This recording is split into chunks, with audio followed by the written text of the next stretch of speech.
State officials say more than 145,000 Pennsylvanians have dropped their health insurance through the Affordable Care Act marketplace. Fox 43's Matt Kleindon spoke with people about how higher premiums are forcing them to look elsewhere for health insurance.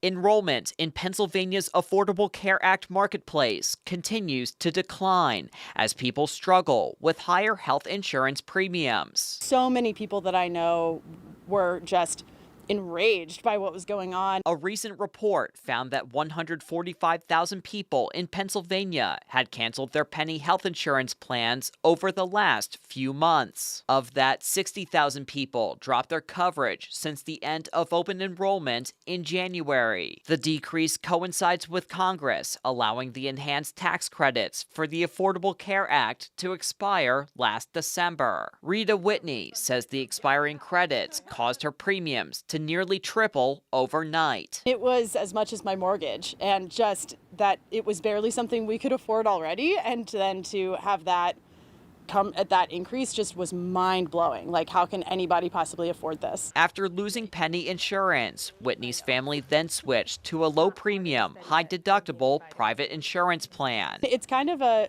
gamble, right? Because you just don't know what's going to happen. So we are just trying to save up in case the worst-case scenario, if something does happen, that we'll be able to kind of cover those costs. They know that having health coverage is super important.